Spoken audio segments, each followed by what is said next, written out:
வணக்கம். இன்னைக்கு நாம ஒரு மாபெரும் அதிசயத்தை பத்தி இந்த விளக்க தொகுப்புல பார்க்க போறோம். அது வேற எதுவும் இல்லைங்க, நம்ம ஸ்ரீரங்கம் அருள்மிகு அரங்கநாத சுவாமி திருக்கோயில்தான். முழுமையா செயல்பட்டு வர்ற உலகின் மிகப்பெரிய இந்து மத வளாகம் அப்படிங்கிற பெருமை இந்த தலத்துக்கு மட்டுமே உண்டு. சரி, நேரடியா விஷயத்துக்கு வருவோம். 156 இது சும்மா ஒரு சாதாரண நம்பர் இல்லைங்க. காவேரிக்கும் கொள்ளிடத்துக்கும் நடுவுல ஒரு தீவு மாதிரி அமைஞ்சிருக்கிற இந்த கோயில் முழுசா 156 ஏக்கர் பரப்பளவுல விரிஞ்சு கிடக்குது.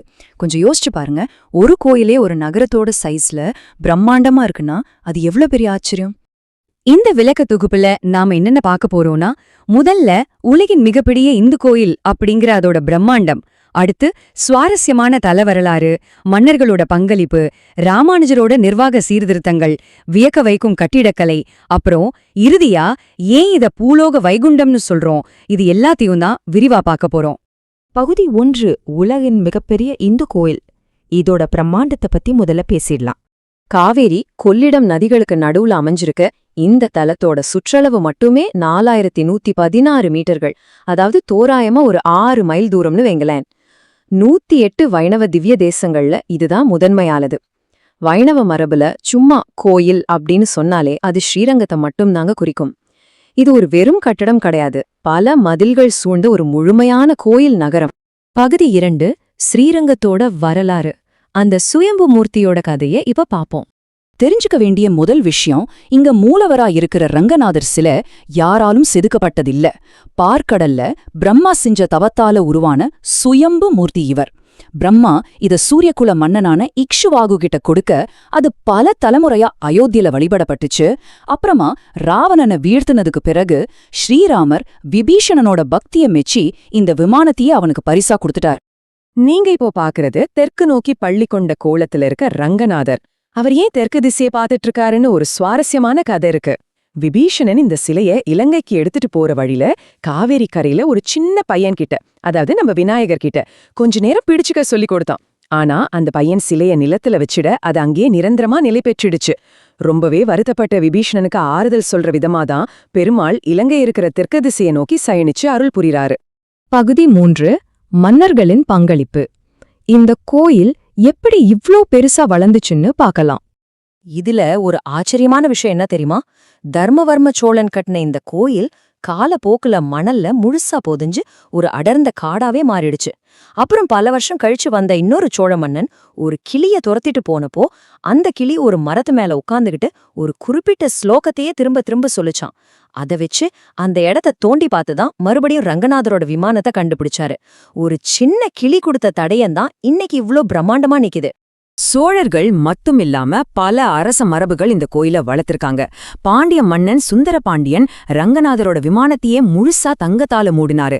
ஹொய்சாலர்கள் புதுசா பல சன்னதிகளை கட்டினாங்க. 14ஆம் நூற்றாண்டுல பல கடுமையான அந்நிய படையெடுப்புகள் நடந்தப்ப கூட பக்தர்களோட பெரிய தியாகத்தால இது பாதுகாக்கப்பட்டது. அதுக்கப்புறம் அந்த விஜயநகர அரசர்கள் கோயில மறுபடியும் துறந்து அந்த புகழ்பெற்ற ஆயிரங்கால் மண்டபம், குதிரை மண்டபம்னு நிறைய பிரமாண்டங்களை உருவாக்குனாங்க. பகுதி 4, ராமானுஜரோட நிர்வாகம். அவர் கொண்டு வந்த அதிரடி சீர்திருத்தங்களை பத்தி பாப்போம். ஆன்மீகத்தை தாண்டி புகழ்பெற்ற வைணவ ஆச்சாரியர் ராமானுஜரோட நிர்வாகத் திறமை இன்னிக்கும் நம்மள ஆச்சரியப்பட வைக்குதுங்க. கருவூலத்தில் இருந்த முறைகேடுகளை முழுசா ஒழிச்சாரு. தானியம் சேமிக்க, பூமாலை கட்டன்னு தனித்தனி துறைகளை உருவாக்குனாரு. கோயில் பசுக்களுக்காகவே ஒரு பிரத்யேக கோஷாலைய ஆரம்பிச்சாரு. பூஜைகள் எல்லாம் கரெக்டா அந்தந்த நேரத்துக்கு நடக்கணும்னு ஒரு நீர் கடிகாரத்தையே பயன்படுத்தினாரு. 11ஆம் நூற்றாண்டுல அவர் போட்ட இந்த மாஸ்டர் பிளான் தான் இன்னைக்கும் கோயில ஒரு கடிகாரம் மாதிரி சரியா இயங்க வைக்குது. அதனாலதான் இன்னைக்கு வரைக்கும் அவரோட திருமேனி இந்த ஆலயத்திலேயே பாதுகாப்பாக வச்சிருக்காங்க. பகுதி 5, கட்டிடக்கலையும் ஏழன் அதிசயமும். இதோட வியக்க வைக்கும் வடிவமைப்பை பத்தி பார்க்கலாம். இந்த 7 அப்படிங்கிற நம்பருக்கு ஸ்ரீரங்கத்துல ரொம்பவே ஆழமான ஆன்மீக முக்கியத்துவம் இருக்குங்க. இந்த பிரம்மாண்ட கோயில் 7 செறிவான பிரகாரங்களால, அதாவது திருச்சுற்றுகளால சூழப்பட்டு இருக்கு. 7 பிரம்மாண்டமான பாதுகாப்பு மதில்கள், அதேபோல 7 தாயார் சன்னதிகள்னு எல்லாமே 7 தான். இந்த வடிவமைப்பு சும்மா அழகுக்காக மட்டும் இல்லாம ரொம்ப ஆழமான ஒரு தத்துவார்த்த பின்னணியை கொண்டது. இந்த பிரம்மாண்டத்தை மிக சிறப்பா விளக்குற ஒரு நம்பர்னா அது இந்த 236 தான். இது என்னன்னு யோசிக்கிறீங்களா? நாம கோயிலுக்குள்ள நுழையும் போது தெற்கு வாசல்ல பாக்குற ராஜகோபுரத்தோட உயரம் தாங்க 236 அடி. ஆசியாவிலேயே மிகப்பெரிய கோபுரங்கள்ல இதுவும் ஒன்னு. பல நூற்றாண்டுகளா முற்று பெறாமலேயே இருந்த இதோட கட்டுமானத்தை அகோபில மடத்தோட 44வது ஜீயர் அவங்க எடுத்த பெரும் முயற்சியால தான் 1987ஆம் ஆண்டு முழுமையா கட்டி முடிச்சாங்க. கட்டிடக்கலை பத்தி பேசுறப்போ இந்த விமானத்தை பத்தி சொல்லாம இருக்கவே முடியாது. விமானம் பிரணவாகாரம், அதாவது ரங்கநாதர் சேனிச்சிருக்கிற அந்த கருவறைக்கு மேல உள்ள தங்கத்தால வேயப்பட்ட விமானம் ரொம்ப புனிதமான ஓம் அப்படிங்கிற பிரணவ மந்திரத்தோட வடிவத்துல அமைஞ்சிருக்கு.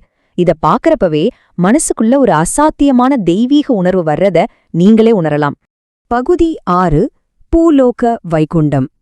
இந்த தலத்தை ஏன் பூமியில இருக்கிற வைகுண்டம்னு சொல்றாங்கன்னு பாப்போம். இந்த பட்டியலை பார்த்தாலே கோயிலோட மொத்த ஆன்மீக சிறப்பும் உங்களுக்கு சுலபமா புரிஞ்சிடும். மூலவரான ரங்கநாதர் சயன கோலத்துல அருள்பாளிக்க தாயார் ரங்கநாயகி தனிச்சன்னதியில வீற்றிருக்காங்க. ஒரு பக்கம் ஓம் வடிவ தங்க விமானம், இன்னொரு பக்கம் தலவிருட்சமான புன்னை மரம். இங்க நடக்கிற முக்கியமான திருவிழாவான வைகுண்ட ஏகாதசி அன்னைக்கு ஸ்வர்க்கவாசல் திறக்கிறத பார்க்க பல்லாயிரக்கணக்கான மக்கள் திரண்டு வருவாங்க. அது உண்மையிலே வைகுண்டத்துக்கு இணையான ஒரு புனிதம் தாங்க. இந்த தலத்தோட ஆன்மீக சிறப்புக்கு இன்னொரு மாபெரும் சான்று இருக்குங்க. 12 ஆழ்வார்கள்ல மதுரகவி ஆழ்வாரை தவிர்த்து மத்த 11 ஆழ்வார்களாலும் மங்களாசாசனம் செய்யப்பட்ட ஒரே தலம் நம்ம ஸ்ரீரங்கம் மட்டும்தான். தமிழ் இலக்கியத்திலும் சரி ஆன்மீகத்திலும் சரி இந்த 156 ஏக்கர் தலம் எவ்ளோ பெரிய தாக்கத்தை ஏற்படுத்தியிருக்குன்னு புரிஞ்சுக்க இதை விட ஒரு சிறந்த உதாரணம் சொல்லவே முடியாது. இந்த விளக்கத்துக்கு போட முடிவுக்கு வந்துட்டோம். ஆனா விடை பெறதுக்கு முன்னாடி உங்களை சிந்திக்க வைக்கக்கூடிய ஒரு கேள்வி. ஒரு காலத்துல அடர்ந்த காடா மாறி மணல்ல புதஞ்சிருந்தப்பவும் சரி, 14ஆம் நூற்றாண்டுல நடந்த மிக கடுமையான படையெடுப்புகளின் போதும் சரி, அது எல்லாத்தையும் தாண்டி ஒரு பூலோக வைகுண்டமா இன்னைக்கும் கம்பீரமா நிக்கிற இந்த 156 ஏக்கர் தலம் அடுத்து வர 1000 கால வரலாற்ற எப்படி வழிநடத்த போகுது கொஞ்சம் யோசிச்சு பாருங்க. இதுதாங்க ஸ்ரீரங்கத்தோட நிஜமான வாழும் வரலாறு. இந்த சுவாரஸ்யமான தகவல்களோட நான் விடைபெறுகிறேன். நன்றி.